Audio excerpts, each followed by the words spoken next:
L'Inter su Lookman, una vera bomba di mercato all'improvviso lanciata in prima pagina dal Corriere dello Sport, che sostiene che l'Inter avrebbe messo nel mirino l'attaccante nigeriano dell'Atalanta, ma non solo, l'Inter lo avrebbe messo in cima alla lista dei desideri per il nuovo colpo in attacco che l'Inter vuole fare in questo mercato estivo. È una notizia confermata da altre fonti, per esempio anche dal giornalista esperto di mercato Orazio Accomando di DAZN e Sport Mediaset, che parla addirittura anche di un'apertura che sarebbe già arrivata da parte del giocatore, che quindi questo potrebbe chiaramente favorire l'Inter in una trattativa. Ne ha parlato anche Ivan Zazzaroni, che penso conoscerete, che ha aggiunto che sarebbe non soltanto un sogno di ausilio questo colpo Lookman, ma una specifica richiesta addirittura di Christian Chivu, che lo avrebbe identificato e indicato come prima scelta del nuovo allenatore dell'Inter, come nuovo colpo in attacco dunque.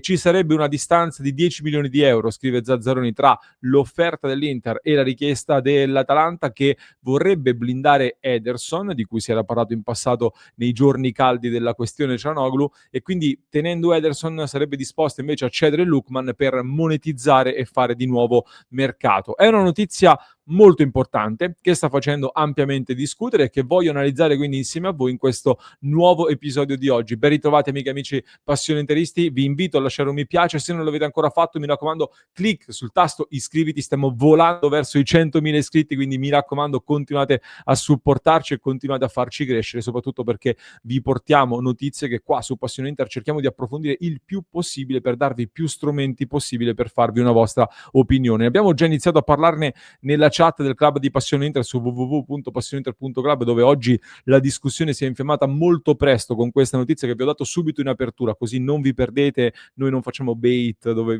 mettiamo la notizia alla fine come fanno tanti altri, partiamo subito da lì. È una notizia che si aggiunge ad altre indiscrezioni che ci sono in questi giorni, che è una notizia che irrompe in maniera importante dopo giorni in cui si è parlato di Nkunku, che però vi abbiamo detto già la scorsa settimana, abbiamo detto fin da subito che era una notizia poco credibile per noi, soprattutto in questo momento. Si è parlato di Openda dell'Ipsia, si sta parlando anche di Ben Seguir del Monaco, alto profilo interessante. Tra l'altro a me è stato fatto in realtà anche un altro nome che per età, caratteristiche e costi rientra un po' in questa categoria di nomi che stiamo dicendo in questo momento. Quindi in generale sono giorni in cui tante indiscrezioni fanno pensare ad un'Inter ancora molto attiva sul fronte, diciamo così, dell'ingaggio di un altro giocatore offensivo, di un altro attaccante, più che probabilmente del famoso trequartista in sostituzione di Taremi, di cui tanto si è parlato per giorni nei giorni scorsi. Quindi secondo alcuni,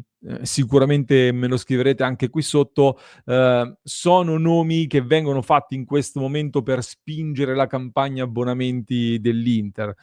Francamente non sono così convinto di questa questione, cioè che stiano facendo uscire questi nomi per spingere la campagna abbonamenti, per 2 motivi principali. Il primo è che non penso che il Corriere dello Sport, per dirne uno, sia, diciamo, abbia tutto questo interesse nello spingere appunto la campagna abbonamenti dell'Inter. Non penso che il Corriere dello Sport abbia tutto questo interesse, mia opinione. Seconda cosa, viste le varie politiche introdotte dall'Inter e il fatto che vendendo biglietti singoli si possono anche ad arrivare ad incassare molti più soldi, più di qualcuno mi sta dicendo in questi giorni che probabilmente l'Inter non è nemmeno così interessata in realtà a fare il pienone di abbonati. Vi metto qui questa provocazione che è arrivata in questi giorni. Ma detto questo, parliamo di Lookman, attaccante esterno seconda punta, 20 gol e 7 assist complessivi nell'ultima stagione tra campionato, dove ne ha segnati 15 di gol se non sbaglio, e Champions League.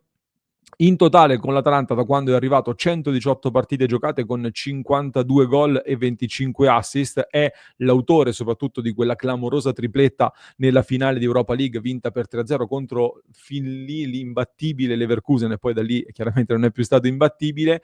E già l'anno scorso, già dopo quella finale, Lookman voleva andare via, c'era stata più di qualche turbolenza, più di qualche trattativa anche con la Premier League soprattutto. Da qui quindi immagino la decisione da parte dell'Atalanta di fare quest'anno ecco, questo incasso con la sua partenza e tentare invece di blindare Ederson, che l'Inter evidentemente ha, diciamo, almeno intavolato qualche discussione, e forse proprio in queste discussioni per Ederson è venuta fuori l'idea Lookman per l'Inter. Un'idea che esalta, immagino, almeno questa è la mia opinione, visti i numeri di questo calciatore, viste soprattutto le qualità però di questo calciatore, che sono qualità che tanti tifosi ci chiedono a gran voce nei commenti di aggiungere a questa Inter. Un giocatore brevilineo, non è un, credo sia sul 1,75 m circa, ha un buon fiuto per il gol, come detto, è molto dotato tecnicamente, soprattutto nell'ultima stagione di Serie A, se non erro è entrato nella top 15 dei giocatori che hanno provato più dribbling a partita in campionato, quindi è un giocatore che può letteralmente spaccare le partite e che si è dimostrato di livello importante in Serie A, ma importante anche in Europa. Giocatore che vorrebbe anche il Napoli, per esempio. C'è soprattutto l'Atletico Madrid, a quanto pare, oltre ad alcuni club di Premier League, quindi stiamo parlando comunque di un giocatore di alto livello, e questo è fuori da ogni dubbio. È però anche un giocatore, e in generale quella di Lookman all'Inter è un'idea che però solleva, secondo me, anche diversi interrogativi. Io metto da parte il discorso che in tanti fanno dall'Atalanta non bisogna prendere manco i magazzinieri, vediamo come rendono i giocatori fuori dall'Atalanta di Gasperini. Lascio da parte questo discorso, che però sicuramente in tanti mi porteranno. Mi concentro sul tipo di investimento di cui si sta parlando. Lookman compirà 28 anni, è un classe 97 come Lautaro Martinez e come Thuram. Quindi come età siamo evidentemente, come acquisto, fuori da quei parametri di Octree che invece abbiamo visto in maniera molto evidente nei primi acquisti effettuati dall'Inter in questa finestra di mercato. Anche se l'obiezione che possiamo fare qua è che ci è stato detto fino a questo punto che per il quinto attaccante si sarebbe fatta un'eccezione sull'età, non era obbligatorio fare un altro colpo di prospettiva per completare l'attacco con un quinto giocatore offensivo.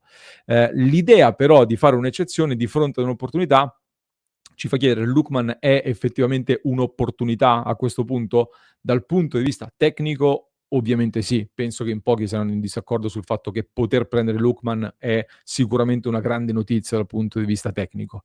Dal punto di vista economico mi faccio due domande, perché 50 milioni di euro per il cartellino del giocatore, con che diciamo che anche sull'ingaggio poi ti farà un discorso, si fa molto spesso questo tipo di discorsi: se valgo X, di solito si tende a pensare che l'ingaggio debba corrispondere un po' al 10% circa di questo valore, quindi tendenzialmente immaginiamo che si aspetti un 5 milioni di euro netti all'anno, salendo dall'Atalanta all'Inter con un ruolo importante. Questo è un po' l'ingaggio sotto i vari Çalhanoğlu, se resta, Barella, sotto i vari Thuram e Lautaro, che fanno, diciamo, sono in un'altra categoria sicuramente, ma comunque in quella categoria lì. Mi sembra che Lookman, su questo poi approfondirò, dovrebbe avere ancora e potrebbe mantenere ancora il vantaggio del decreto crescita, ma su questo mi informerò meglio. Comunque, a prescindere, a spanne, con il decreto crescita, senza decreto crescita, stiamo parlando di un'operazione che porterebbe nell'Inter un giocatore che costerebbe senza decreto crescita quanto Lautaro Martinez, se non di più addirittura. Con il decreto crescita sarebbe comunque il secondo giocatore più pesante a bilancio per l'Inter. Di sicuro pesa più di Marcus Thuram, che è il nome che apre adesso la riflessione principale da dover fare a questo punto. Io, piccola specifica, poi torno al discorso, mi è venuto adesso. Il discorso economico, so che è un discorso noioso assolutamente, so che è un discorso che ai tifosi tendenzialmente interessa un po' meno, però è inevitabile aggiungere questa questione, perché è evidente che l'obiettivo di questo mercato sarà quello di non aumentare il costo squadra di quest'anno, pur cercando di rafforzarla e di fare investimenti. Quindi inevitabilmente questo discorso bisogna mettercelo dentro. Comunque, tornando a Thuram, è plausibile pensare che l'Inter oggi possa aggiungere addirittura Lookman a Lautaro Martinez, Thuram, Bonni e Pio Esposito?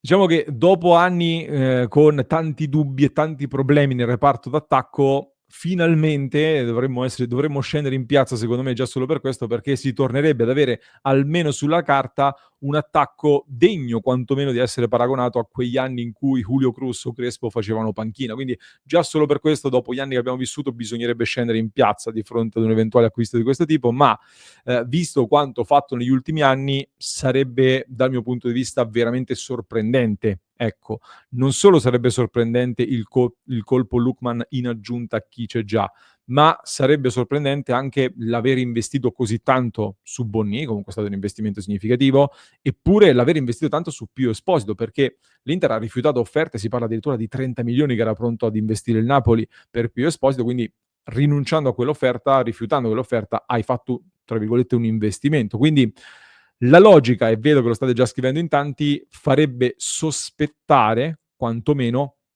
un possibile addio davanti, principalmente immaginiamo di Thuram piuttosto che di Lautaro Martinez, visto che quanto è centrale e le dichiarazioni fatte da Lautaro Martinez che ribadiscono la centralità nel progetto Inter di Lautaro Martinez, e Lookman quindi ne sarebbe nei fatti un erede con delle caratteristiche sicuramente differenti.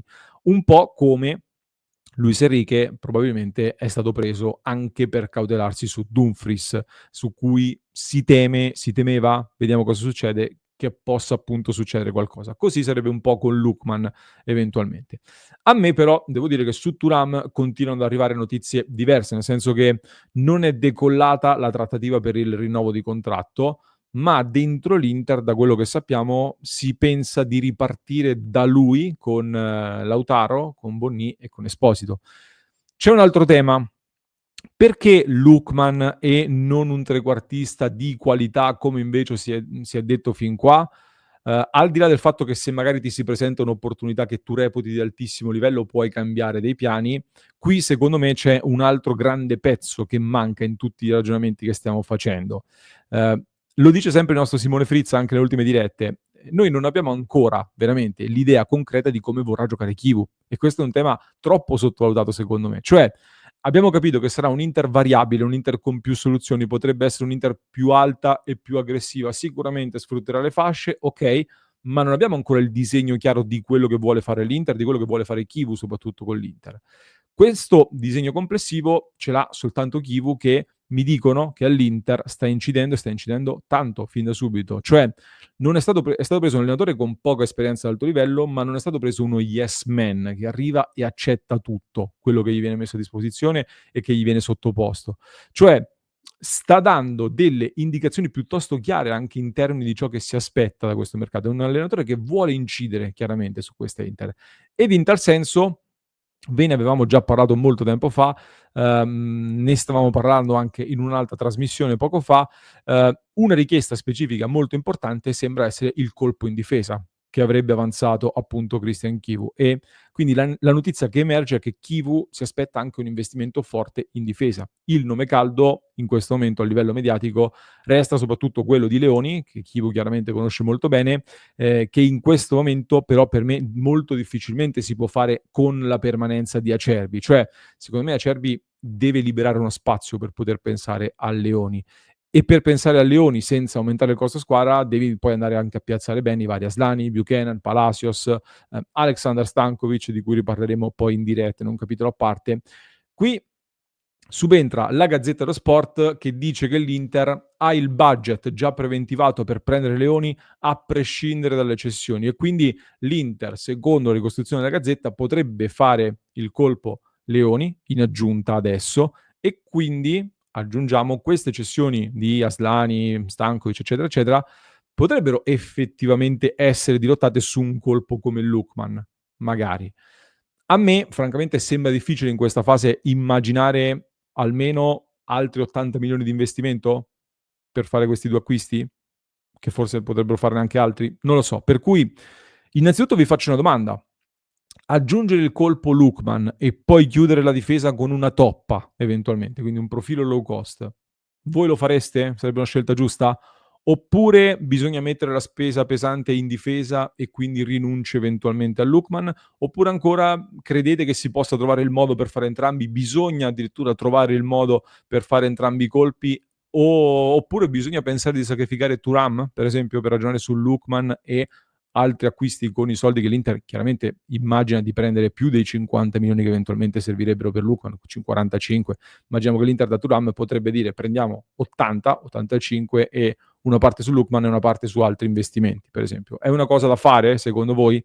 Io vorrei aggiungere una cosa su Leoni, in chiusura, però Cioè, perché l'Inter si è fissata sul Leoni, mi state scrivendo in tanti. Io ho una mia idea, ce l'ho, una mia molto più di una forte sensazione, però stiamo andando lunghi, quindi ne parleremo nel club di Passione Inter, magari ci farò un altro contenuto nelle prossime ore, quindi io vi invito ad iscrivervi, vi invito ad entrare a far parte del club di Passione Inter, dove avete accesso a tutta una serie di contenuti in più, ad una community ampia con tanti interisti da tutto il mondo con cui condividere informazioni di alto livello e discussioni di altissima qualità come sono quelle che ci sono nel club di Passione Inter, quindi vi aspetto una nostra community sana e moderata, molto più sana di tante altre cose che girano sui social, quindi vi lascio anche con un altro approfondimento che trovate in descrizione per chi ci ascolta in podcast, mentre per chi ci segue su YouTube vi basta cliccare qui.